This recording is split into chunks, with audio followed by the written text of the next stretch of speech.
फर्जी आईएफएस निकली ज्योति मिश्रा। कैसे एक झूठ को छिपाने के लिए ज्योति ने बोले 100 झूठ। ज्योति मिश्रा ने कैसे रची मैड्रिड में तैनाती की फर्जी कहानी। स्कूल की रिपोर्ट कार्ड पर माता पिता के फर्जी हस्ताक्षर कराने की परंपरा हमेशा छात्र अपनाते हैं, जिसे दुनिया भर में गलत राह पर चलने वाले बच्चे अपनाते आए हैं। ज्योति मिश्रा की कहानी बचपन में की गई एक ना समझी जितनी आसान नहीं है, और ना ही 25 वर्षीय ज्योति मिश्रा के सामने आने वाले संभावित कानूनी परिणाम है। सोशल मीडिया पर ज्योति मिश्रा नाम की एक महिला की खूब चर्चा हो रही है। ऐसा दावा किया जा रहा है कि उन्होंने फर्जी तरीके से एससी कैटेगरी में यूपीएससी में नौकरी पाई। इसके बाद जो पता चला है वो फर्जी जाति प्रमाण पत्र से कहीं बड़ा मामला है। ये मामला चौंका देने वाला है। साल 2022 में यूपीएससी का रिजल्ट आया। उत्तर प्रदेश पुलिस ने एक एक्स पोस्ट किया।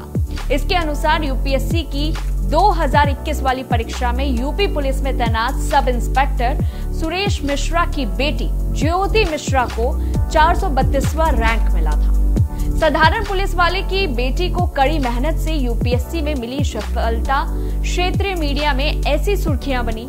ज्योति का परिवार खूब खुश था। उन्होंने इस बात की जानकारी अपने रिश्तेदारों को भी दे दी।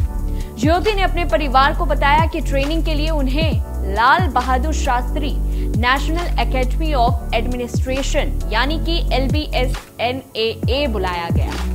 उन्होंने कहा कि उनका चयन इंडियन फॉरेन सर्विसेज में हुआ है यानी कि IFS में, और उनकी पोस्टिंग स्पेन में हुई। कुछ रोज पहले तक ज्योति अपने परिवार के लिए LBSNAA की ट्रेनिंग के बाद स्पेन में पोस्टेड थी, लेकिन अब जब मामला सोशल मीडिया पर गहराया तो पता चला कि सच्चाई तो कुछ और ही है। दरअसल ज्योति मिश्रा कभी स्पेन नहीं गई। वो कोई IFS ऑफिसर नहीं है। वो कभी LBSNAA भी नहीं गई। यहाँ तक कि उन्हें यूपीएससी में कभी सफलता ही नहीं मिली। क्या हुआ? शॉक्ड हो गए ना आप भी? हम भी शॉक्ड हो गए। ये बात खुद ज्योति ने मीडिया से बातचीत करते हुए बताई है। तो फिर इतनी गलतफहमी आखिरकार कैसे फैल गई?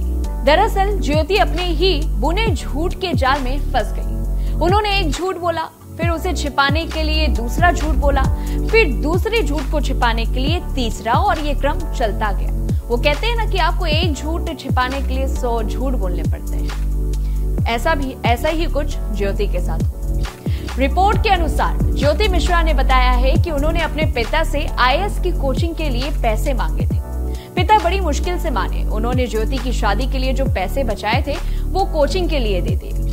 ज्योति ने 2020 में यूपीएससी की परीक्षा दी, सफलता नहीं मिली। फिर 2021 में भी परीक्षा में शामिल हुई, फिर से सफलता नहीं मिली। 2021 वाली परीक्षा का रिजल्ट 2022 में आया, और आरती यानी कि ज्योति की बहन आरती ने बस ज्योति नाम देखा और सोच लिया कि ये उनकी बहन का ही नाम है।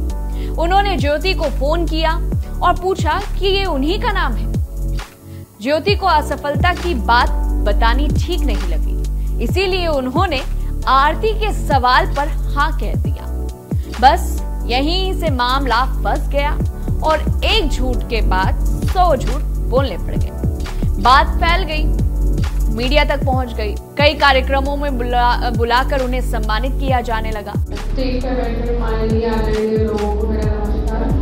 मैं ज्योति मिश्रा आज यहाँ पर उपस्थित हूँ और मुझे बहुत अच्छा लग रहा है कि मैं अपने गांव का नाम मेरे साथ जुड़ रहा है और मैं बहुत गौरवान्वित महसूस कर रही हूँ। झूठ इतना फैल गया कि अब इसे रोकना भी ज्योति के लिए बहुत मुश्किल हो गया था।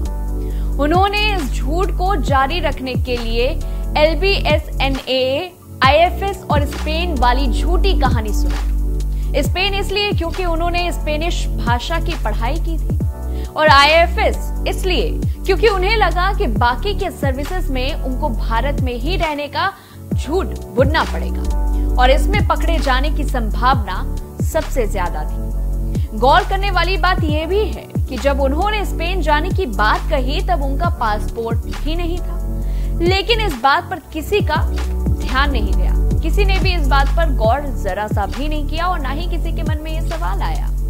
वहीं उनके पिता सुरेश मिश्रा ने बताया कि उन्हें अपनी बेटी पर इतना भरोसा था कि उन्होंने कभी इस बारे में सवाल नहीं किया।